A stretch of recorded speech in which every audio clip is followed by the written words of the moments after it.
I still remember the first time I felt invisible. It wasn't loud or dramatic. It was quiet, too quiet. That night, he came home late again. I heard his car pull into the driveway, the sound of the door closing, his footsteps on the tiles. But when he walked into the living room, he didn't even glance at me. He just dropped his keys on the table and scrolled through his phone. "Dinner's ready," I said softly. He didn't answer. He just nodded, eyes still glued to that glowing screen.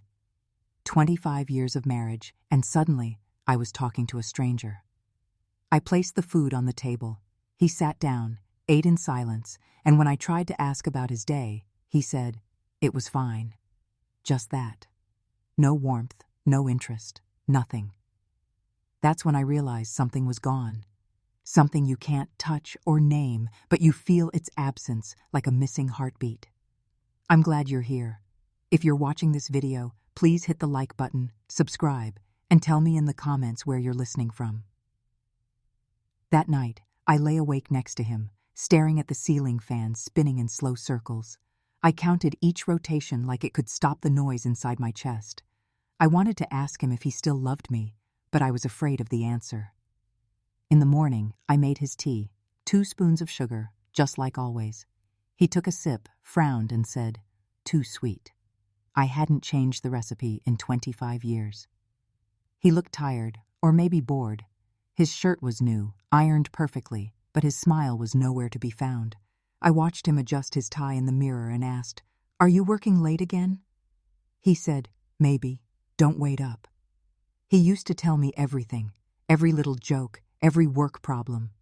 Now he left the house with secrets. I tried to brush it off. Marriage goes through seasons, I told myself. Maybe he's just stressed. But the truth sat in my chest like a stone I couldn't swallow. Days turned into weeks. He came home later and later. Sometimes he smelled of perfume that wasn't mine. Once, I found a movie ticket in his wallet, 2 seats. The date was a night he told me he'd been in a meeting. When I asked him about it, he looked at me sharply and said, "Don't start with your drama, Mina." My drama. Those 2 words hurt more than any slap could. I went to the kitchen, my hands shaking, and started washing dishes I'd already washed. He left before I finished. The sound of the door closing felt final, like a chapter ending. At dinner, I sat alone. The food turned cold, untouched. I stared at the chair across from me. The chair that used to hold laughter, stories, and dreams. Now it was just wood and silence. Our son, Arav, called that night. He said, "Mom, you sound tired. Is everything okay?" I wanted to tell him the truth, that his father had stopped looking at me like a wife and started seeing me as furniture, but I couldn't. I said, "I'm fine, Beta, just busy." He believed me the way children believe the stories they want to hear. Later that week, my husband came home early, a rare thing. I felt a small spark of hope. Maybe we could talk. Maybe there was still time to fix whatever had broken. But instead of greeting me, he said, "Do you think I'm happy, Mina?" The question caught me off guard. I said, "I don't know. Are you?" He looked at me, not angry, not sad, just empty. "I feel trapped," he said. "Every day feels the same. I need something different. Someone different." The words hit me like a bucket of ice water. My breath caught. "What are you saying?" I whispered. He shrugged, like it wasn't a big deal. "You've changed. You don't laugh anymore. You don't take care of yourself. You've become old." I stood there frozen. "Old?" He didn't even flinch. "You know what I mean. I want to feel young, agave, and alive." I wanted to scream, to throw something, to make him feel the pain he just put in my heart. But I didn't. I just said, "After 25 years, that's all I am to you?" "Old?" He sighed, grabbed his jacket, and said, "Don't make this hard, Mina." Then he walked out. I stood in the middle of the room, my hands trembling, staring at the door. The world didn't collapse. It just went silent, the kind of silence that eats at your soul. The next morning, I pretended nothing happened. I cooked breakfast, packed his lunch, folded his shirts. I kept doing everything as if our life hadn't cracked open the night before. When he came back, he acted normal. He talked about bills and deadlines. He even asked if I had washed his blue shirt. It was almost cruel, like he'd erased the conversation completely. But I couldn't. His words replayed in my head over and over. I need someone different. I started noticing things I had ignored before. The new haircut, the sudden cologne, the gym membership. He'd never cared about his looks before. Now he stood in front of the mirror every morning, adjusting his hair like a teenager. Once I caught him smiling at his phone. He didn't notice me watching. My heart thudded painfully. I whispered, "Who is she?" But of course, there was no answer. At night, I sat on the balcony, holding my cup of tea, his empty chair beside me. The city lights blinked in the distance, mocking my loneliness. I thought about our early years, when he used to write small notes on sticky paper. "Don't forget breakfast. Love you." Now, he didn't even say goodnight.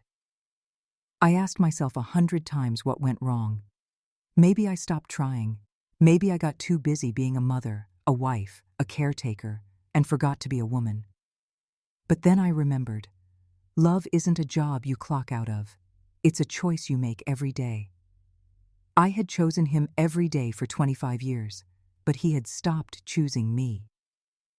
One evening, as I was ironing his clothes, he came up behind me. For a second, my heart jumped. Maybe he wanted to talk, to apologize. Instead, "Ed," he said, "don't iron that one. She likes me in white." I froze. "She?" He blinked, realizing what he said. "I mean, people at the office. They said white looks professional." But the damage was done. The word she hung in the air like a ghost neither of us could deny. That night, I cried quietly into my pillow. He slept beside me, breathing evenly, like nothing was wrong. My tears fell silently, soaking the sheets, and I wondered how two people could lie so close and still feel miles apart. A few days later, my sister visited. She looked at me and said, "You've lost weight. Everything okay?" I forced a smile. "Just tired." But she saw the truth in my eyes. She hugged me and whispered, "Don't let anyone make you feel small." Her words stayed with me. I started watching him more carefully, not with suspicion, but with clarity. The way he smiled when his phone buzzed, the way he stepped outside to take calls, the way he wore that same white shirt again and again. Once, when he left for work, I picked up his jacket to put it away. A faint smell of jasmine lingered on the collar, not my scent. My knees almost gave out. I sat down, holding that jacket like it was evidence of a crime, because it was, the crime of betrayal. That evening I didn't cook dinner. I just sat in silence, waiting. When he came home, he looked surprised. "Didn't cook?" he asked. I said, "No appetite." He shrugged. "You should eat something." And that was it. No concern, no guilt, just distance. I looked at him and asked, "Are you happy?" He paused, avoiding my eyes. "Let's not do this." I pushed again. "Do you love her?" His eyes snapped up. "What are you talking about?" I said softly, "You don't have to lie. I can see it." He looked away, jaw tightening. "You're imagining things." I stood up. "I'm imagining the perfume, the late nights, the empty words." He slammed his hechin and on the table. "Stop. You always twist everything. Maybe if you paid attention to yourself once in a while, I wouldn't have to look elsewhere." There it was, the truth, ugly and sharp. I felt my body go cold. "So it's my fault?" He said, "You let yourself go. You stopped being the woman I married." I whispered, "Maybe you stopped being the man I loved." He grabbed his coat and stormed out. The door slammed behind him, leaving a ringing in my ears that lasted long after the echo faded. That night, I didn't cry. I sat there, numb. The silence wasn't heavy anymore. It was hollow, like the shell of something that used to be alive. The next morning, I looked in the mirror. My eyes were swollen, my hair a mess. But for the first time, I really looked at myself. Not as his wife, not as a mother, just me. And I whispered, "You're still here." He didn't come home that night, or the next. I told myself I didn't care, but every sound outside made me hope it was him. When he finally returned 3 days later, he said calmly, "We need to talk." I nodded, heart pounding. He said, "Maybe we should take a break. Think about what we really want." I asked, "You mean what you want?" He looked down. "I don't know who we are anymore." I smiled sadly. "We were everything. Now we're nothing." He said nothing, just walked into the bedroom, packed a small bag, and left. The sound of that zipper closing felt like the end of a lifetime. I stood at the doorway, watching him drive away, my hands clutching my chest. I wanted to run after him, to beg, to scream, but I didn't. I just whispered, "Go, if that's what you need to feel alive." And when his car disappeared into the dark, I finally let myself fall to the floor and weep, not for him, not even for us, but for the woman who spent 25 years loving a man who stopped looking at her long before he ever walked away. When he left that night, the silence felt alive. It wrapped around me like smoke, thick and choking. I sat there until the clock struck midnight, listening to the emptiness of the house we had built together. 25 years of laughter, arguments, and promises, now just echoes on the walls. He didn't call the next day, or the one after. When he finally walked through the door 3 nights later, I didn't ask where he'd been. I already knew. You can always tell when someone's heart is somewhere else.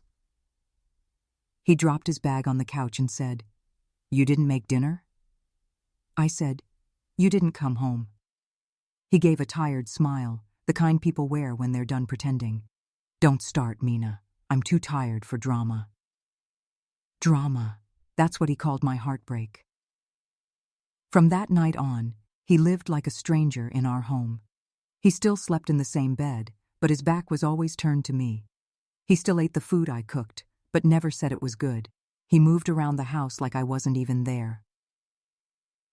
One morning, I watched him from the doorway as he packed his briefcase. His movements were sharp, practiced, like a man preparing to leave, not go to work. I said quietly, "You used to kiss me goodbye." He didn't even turn around. "You used to smile when I came home." That was the day I realized he wasn't angry. He was detached.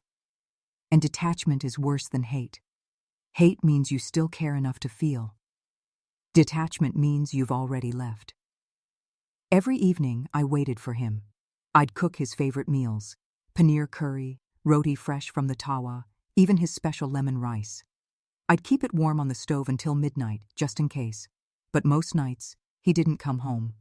When he did, he'd mutter, "I already ate." He didn't look me in the eye anymore. It was as if my presence irritated him, like a buzzing fly he couldn't swat away. One night, he left his phone on the counter while taking a shower. It buzzed with a message. My hands trembled as I picked it up. The name on the screen read, "Ria." The message said, "You looked handsome tonight. I see. And stop thinking about you." For a second, my chest tightened so hard I couldn't breathe. The phone slipped from my hand and hit the floor.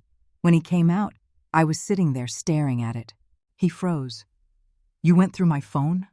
I said, "I didn't have to. It lit up by itself." His face hardened. "You're invading my privacy now?" I almost laughed. "Privacy? After 25 years of marriage?"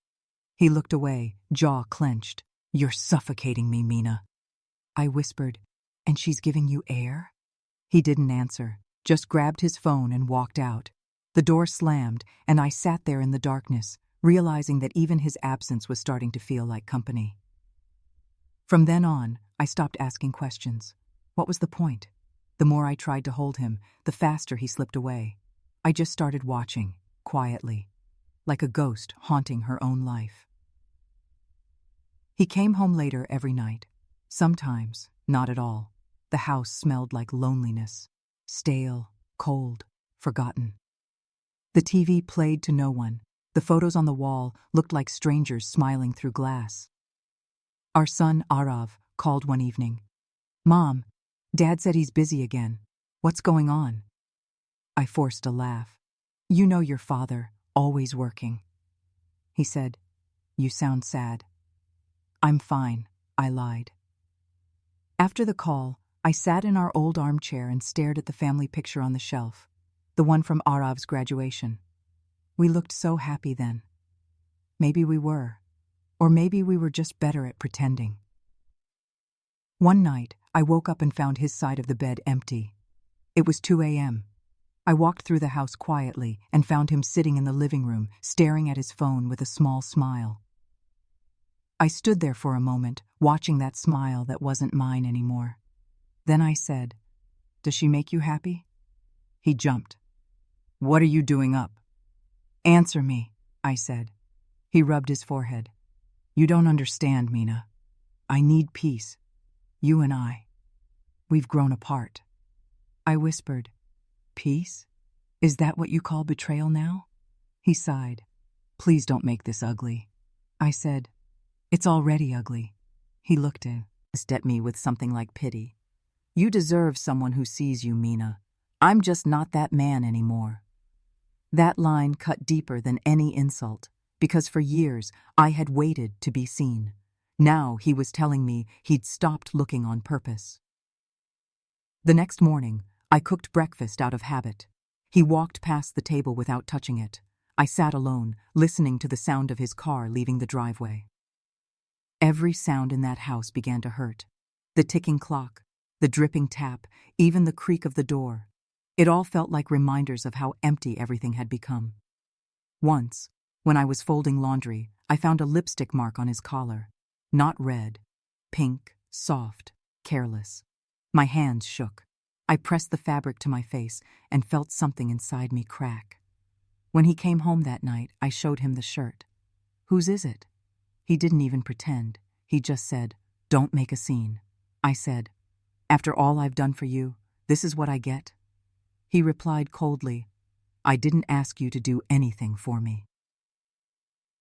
That sentence shattered whatever was left of me.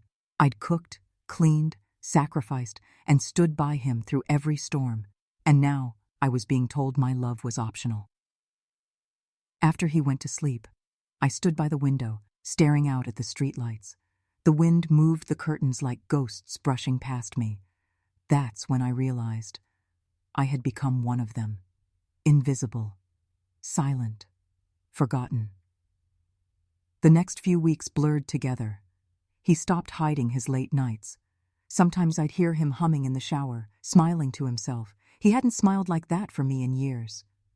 Once, while he was getting ready, I said softly, You look happy these days. He adjusted his cufflinks and said, I am. I asked, Because of her? He froze, then met my eyes. Because I finally feel free. I whispered, Free from what? He said, From this marriage.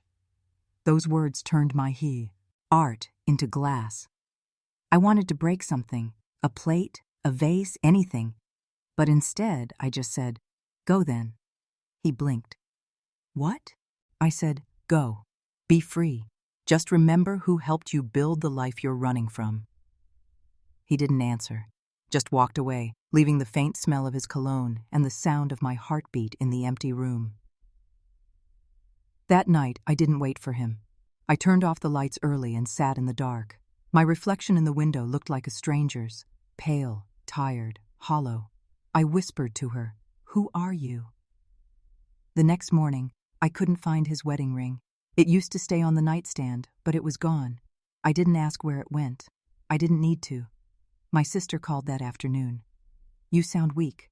Are you eating? I said, I'm fine. She sighed. Don't lie to me, Mina. I know you. He's hurting you, isn't he? My voice cracked. He's not hurting me. He's erasing me.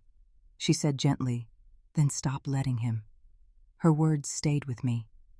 That evening, I stood in front of the mirror again.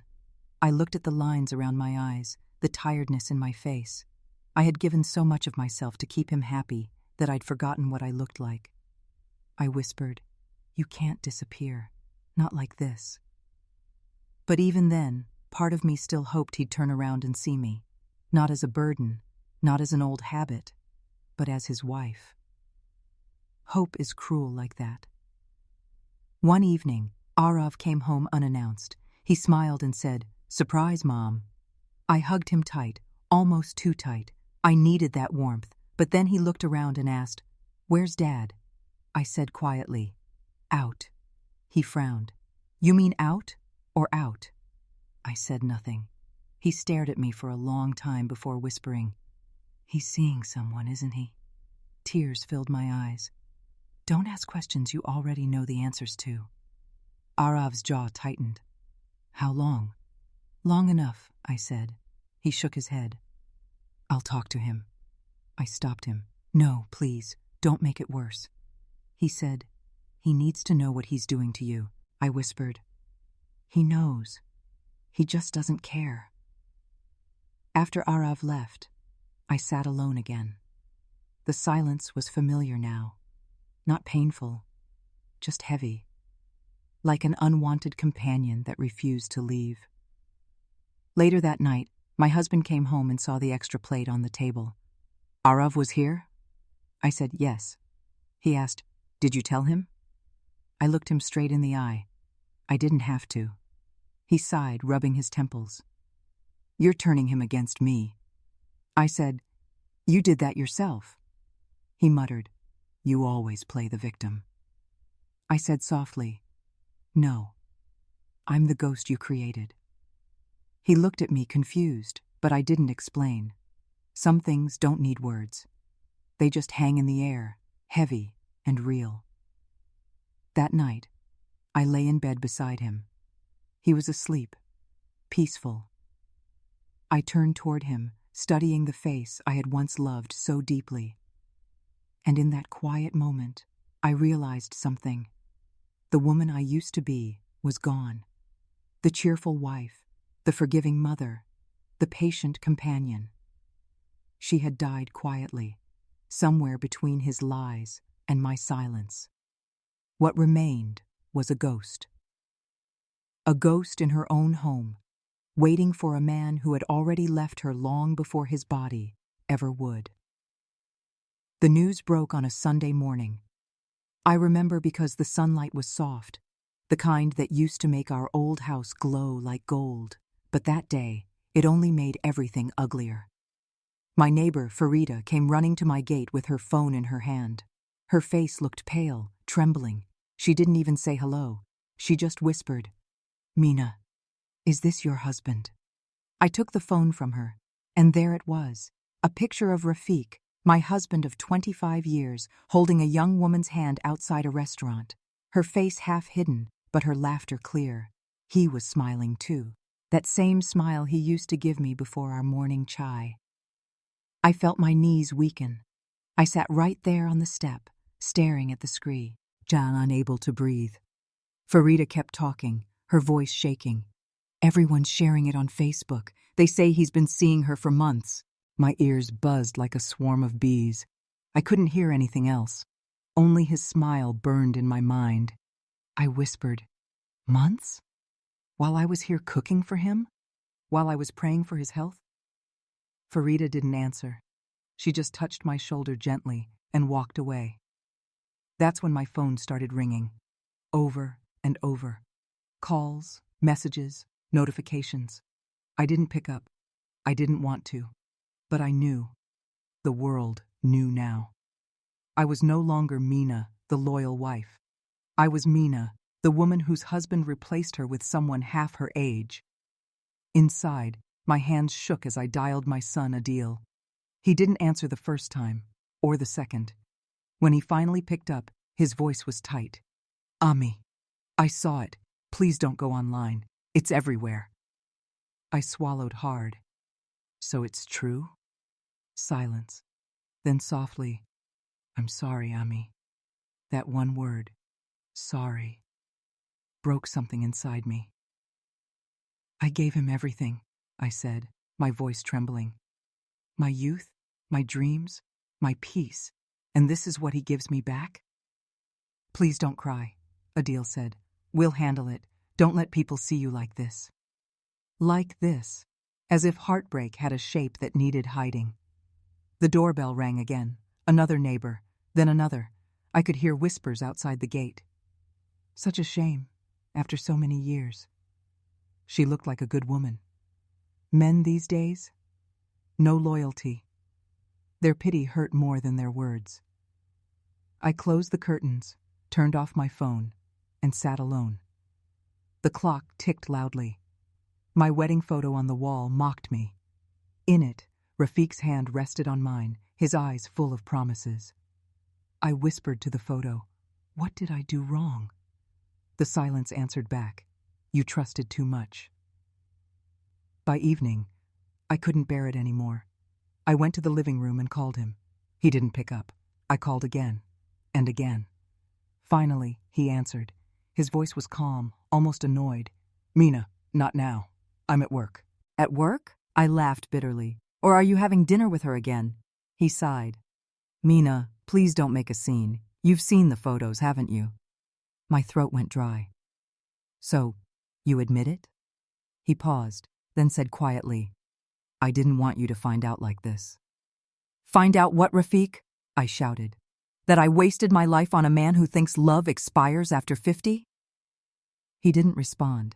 I could hear background noise, laughter, clinking plates. She was with him. That's when I said it, voice trembling but sharp. "You've humiliated me in front of the world, Rafiq. But remember this, the world forgets, God doesn't." He hung up. The next morning, I woke up to chaos. My sister called crying. My relatives were messaging me. Even my old college friend sent a text. "Stay strong, Mina. You deserve better." Deserve better. Those words felt like salt in a wound. Because I didn't want better. I wanted what I built. I wanted the man who used to bring me flowers from the roadside. The one who stayed up all night when I was sick. The one who promised we'd grow old together. But that man was gone. Later that day, Adil came home. His face was tight with anger. "Ami, Baba's not answering my calls, but I went to his office. They said he's been taking long lunches with her." I stared at him. My son, the one who always defended his father, the one who once said, "Baba loves you more than anything."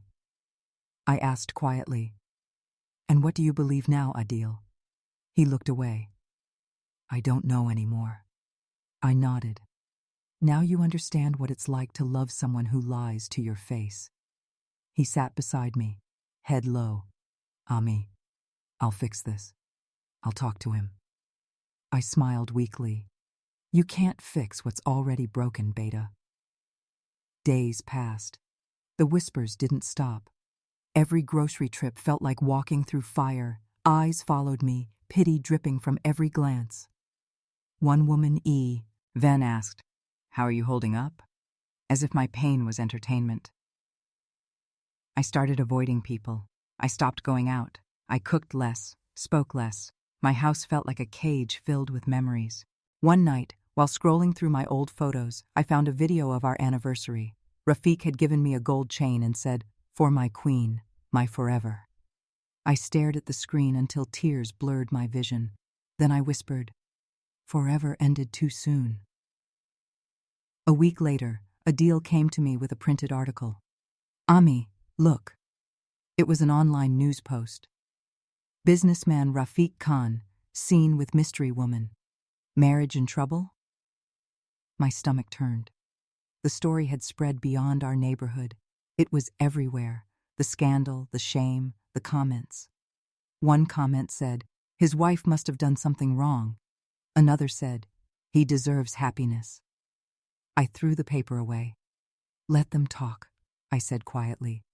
"Let them think they know my story." Adil looked worried. "Ami, people are cruel. Maybe we should delete your social media for now." I shook my head. "No, I'm not hiding anymore. He made his choice. Now I'll make mine." That night, I posted a single message on my page. To everyone who's been asking, yes, it's true. My husband has chosen a new life. I wish him peace. As for me, I'll rebuild mine, one breath at a time. Within hours, the post exploded.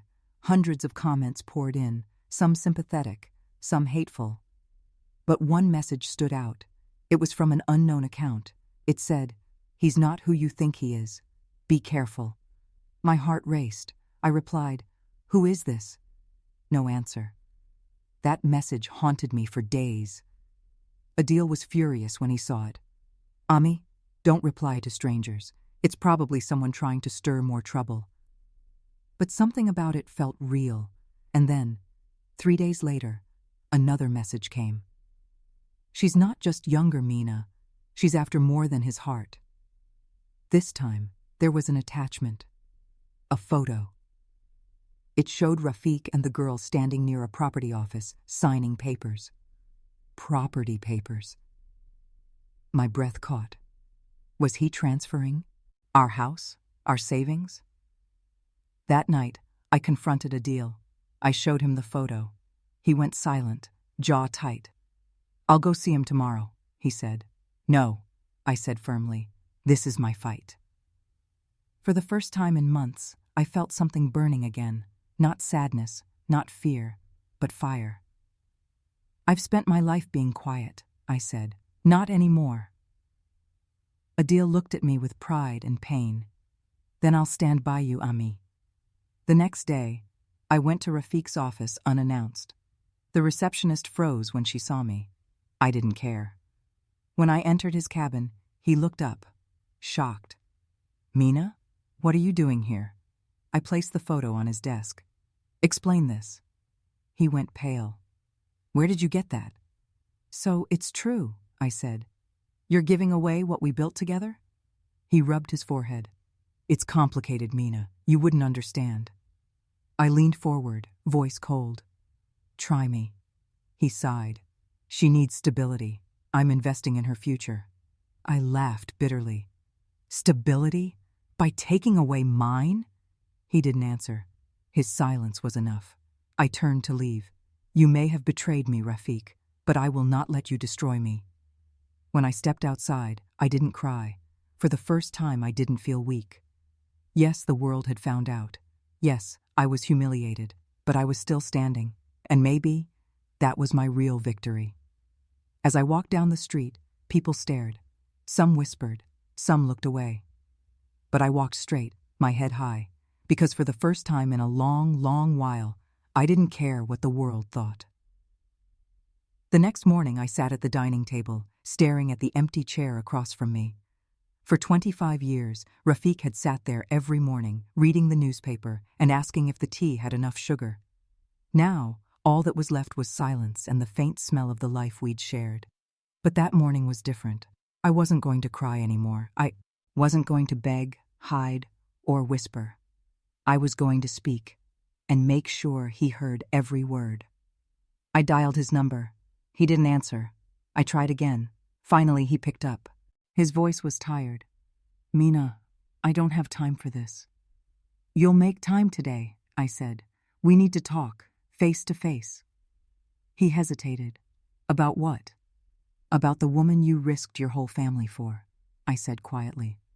"Meet me at the old house, the one we built together." He sighed. "Fine.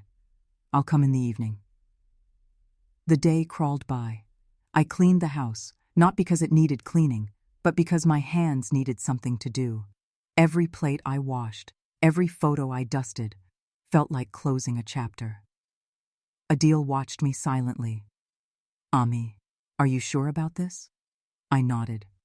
"He needs to hear me, not as his wife, as the woman he forgot existed." He frowned. "What will you say to him?" I looked out the window. Everything I should have said years ago. When the sun began to set, I lit a candle on the table. The soft glow filled the room with warmth and memory. I sat down and waited. The clock ticked past 7, then 8. Finally, I heard footsteps outside. Rafiq entered, looking uneasy. His hair was a little grayer, his shirt unbuttoned at the collar. He looked like a man running from himself. He didn't meet my eyes. "So, what's this about?" I gestured to the chair. "Sit down." He did, slowly. For a moment, neither of us spoke. The silence was heavy, full of ghosts. Then I said, "Do you remember the first time you brought me here?" He blinked. "What?" "This house," I said softly. "You said, 'One day, our children will laugh in these halls.' You said we'd grow old together side by side." He shifted uncomfortably. "Mina, please don't start." "Start what?" I snapped. "Reminding you of the promises you broke?" He sighed, rubbing his forehead. "You don't understand. Things changed." "Things?" I laughed bitterly. "You mean you changed?" He stayed quiet. I leaned forward. "Tell me, Rafiq, what did she give you that I didn't?" He looked away. It's not about that." "Then what is it about?" I demanded. "Youth? Excitement? Feeling alive again?" He stayed silent, and that silence was louder than any answer. "You know what hurts most?" I said. "It's not the betrayal. It's the fact that you made me feel invisible, like I stopped existing the moment I got wrinkles." He finally looked up. His eyes were soft. "You were never invisible, Mina. You just stopped seeing me too." I froze. "Stopped seeing you?" He nodded slowly. "You were always busy with the house, the kids, the bills. Somewhere along the way, we stopped talking. I felt lonely." I stared at him in disbelief. "Lonely? You think I wasn't? I was raising your son, managing your parents, running your home. You call that not seeing you? I was holding you together." He opened his mouth but couldn't speak. I took a deep breath. "I gave you everything, and when you got bored, you didn't talk to me. You replaced me." He whispered, "I didn't mean to hurt you." "You didn't mean to?" I said, voice rising. "You humiliated me in front of everyone. You lied to my face. You spent our savings on her." He stood up, angry now. "Enough, Mina. I've already said I'm sorry." I stood too. Sorry doesn't fix 25 years of betrayal. For a moment, we just stared at each other. Two strangers who once knew each other's hearts. Then I said quietly, "You know what the worst part is, Rafiq? Our son saw it all. The lies, the shame, the pain. And you taught him that a man's happiness matters more than a woman's dignity." His shoulders slumped. "I didn't want him involved." "Well, he is," I said. "And he's seeing who his father really is." He turned away, jaw tight. "You're twisting things." "No," I said. "I'm finally untwisting them." Adil stepped into the room then. He'd been listening from the hallway. "Baba," he said quietly, "Ami isn't twisting anything. I saw you that day. At the restaurant. You looked happy. Happier than I've seen you in years." Rafiq's face went pale. "Adil." "I used to admire you," Adil said. "Now I just pity you." "Don't talk to me like that," Rafiq shouted. "Then act like the man I used to look up to." The room fell silent again. I could feel Rafiq's anger melting into something else. Guilt, maybe. He finally said, "You both don't understand. I was lost. She made me feel young again." Adil's voice cracked. "You think youth is something you can buy with betrayal?" Rafiq said nothing. I turned to him one last time. "Do you remember when I stood beside you at your father's funeral? When everyone else left, I stayed with you until morning. I promised I'd never leave your side, even when you broke. And this is how you repay that." His eyes glistened. "Mina, please." I shook my head. "No, Rafiq. You broke me quietly. And now I'm rebuilding myself loudly."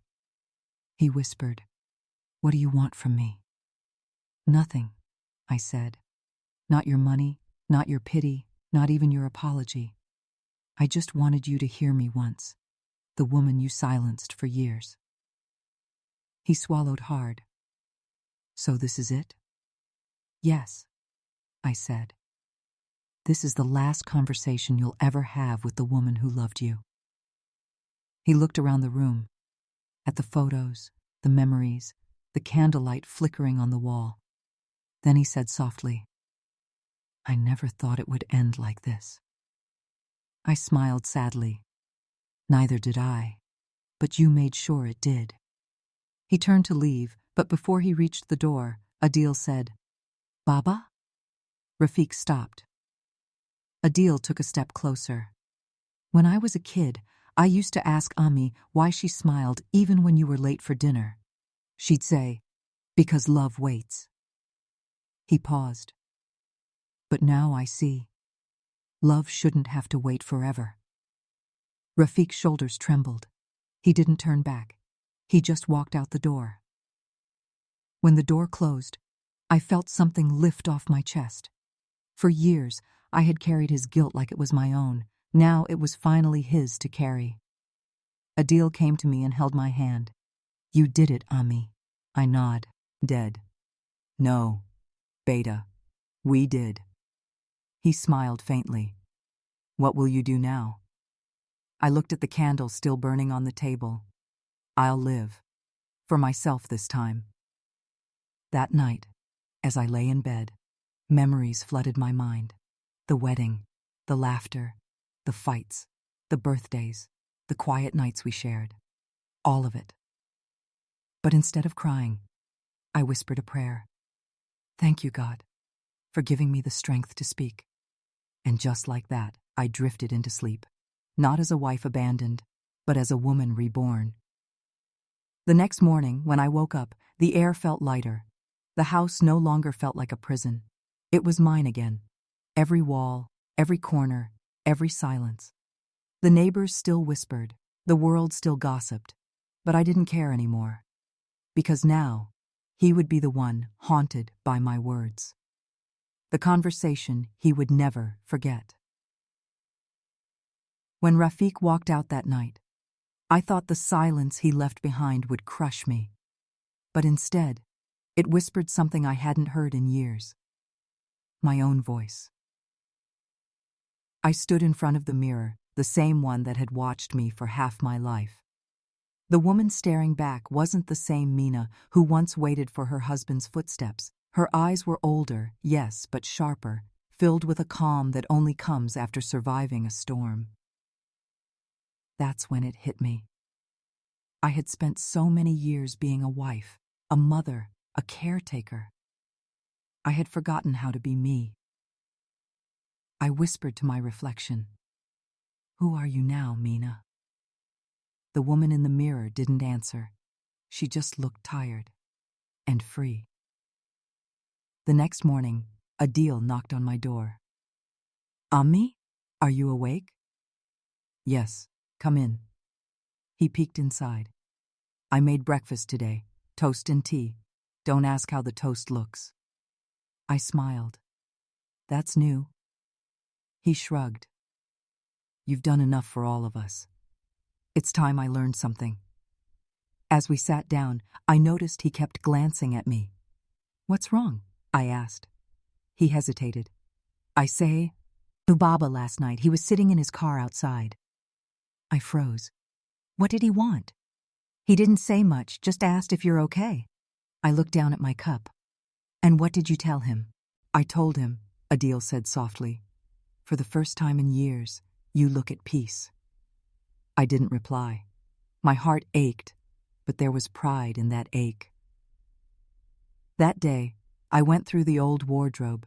Each sari carried a story, anniversaries, weddings, Eid mornings, but buried between them was a plain white one I hadn't worn in years. It was the same sari I had worn the day my mother died, the day I promised myself I'd always stay strong for others. Now, I wanted to be strong for myself.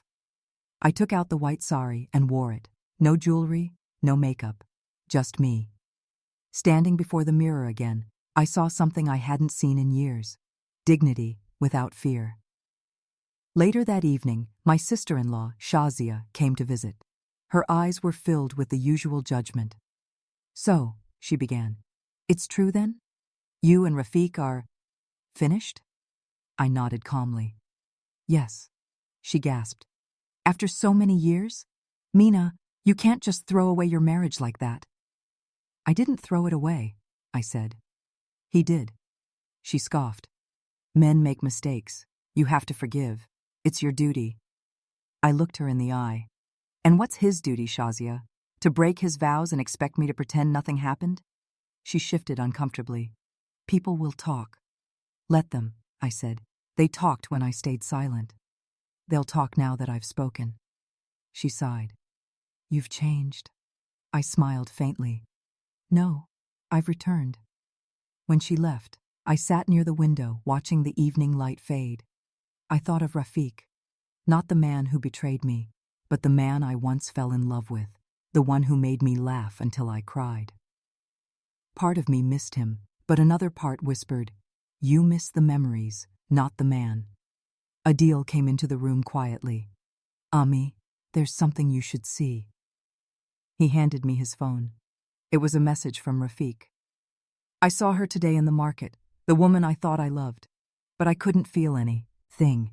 I don't know who I am anymore. I read it twice, then handed the phone back. He's lost, I said. Adil nodded. Do you still love him? I took a deep breath. Love doesn't vanish overnight, Beta. But sometimes love changes shape. It stops asking to be held and starts asking to be respected. He was silent, trying to understand. Will you talk to him again? No, I said, because this time the conversation is with myself. That night, I lit the same candle from before and sat in front of the mirror again. Mina, I whispered, you survived the storm. But now, can you live without it? I thought of all the times I'd defined myself by someone else's needs. A daughter, a wife, a mother. Now, for the first time, I was just Mina. And that scared me more than the loneliness ever did. The following week, I joined a small women's group at the community center. They called it Nai Zindagi, New Life. On my first day, I felt awkward. The room was full of women from different ages and stories. Widows, divorced women, some just lonely, like me. One of them smiled at me. First time? I nodded. Yes. She said, don't worry, we all started from broken pieces. Something in those words struck me deep. That day, we shared our stories. Quietly, honestly. When it was my turn, I hesitated. Then I said, my husband forgot who I was. And in the process, I forgot too. But I'm learning again. The room fell silent. Then one woman said, you sound stronger than you think. I smiled. Maybe I'm starting to believe it. Weeks passed. I began teaching small art classes there. I painted again after years. My hands trembled at first, but soon the colors began to flow. Blues of hope, reds of pain, golds of healing. One afternoon, I stayed late painting a portrait. When I stepped back, I realized what I'd painted. A woman standing in front of a cracked mirror. Or her reflection whole. I laughed softly. You did it, Mina. But just then, my phone buzzed. It was Rafiq. I hesitated for a long time before answering. His voice was low. I heard you've been painting again. Yes, I said simply. He paused. I saw one of your pictures online. You look happy. I am, I said. He exhaled. I wanted to say I'm sorry. Not for what I did, but for taking so long to see who you were. I felt a tear slip down my cheek. It's too late for sorry, Rafiq, but it's not too late to live with what you've done. He whispered, Do you hate me? I closed my eyes. No. Hate would mean you still have power over me. You don't. There was silence. Then he said, I'll always remember the woman in that mirror. I replied quietly, So will I. But she's not waiting for you anymore. And I ended the call. That night, I went back to the mirror one last time. The candlelight flickered again, soft and familiar. I looked at my reflection and smiled. You're not broken, Mina. You're just finally yours. For years, I thought mirrors only showed what was lost. The youth, the beauty, the time. But now, I realized they can also show what's found: strength, peace, and self-worth. The next morning, Adil knocked again. "Ami, come see this." He pointed to the newspaper lying on the table. There was a small article about Nai Zindagi, featuring my art class and a photo of the women holding their paintings. "That's you," he said proudly. I smiled. "That's us. Every woman in that room carries a story like mine." He hugged me. "I'm proud of you." I whispered, "For the first time, Beta, I'm proud of myself too." Later that evening, I walked to the river near our house, the same place where Rafiq once promised me forever. The water was calm now, just like my heart. I took out a small piece of paper and wrote one sentence: "The woman in the mirror finally knows her worth." I folded it, placed it in the water, and watched it drift away. As the sun set, I realized life wasn't about waiting for someone to love you right. It was about learning to love yourself after they didn't. And for the first time, I wasn't afraid of my reflection anymore.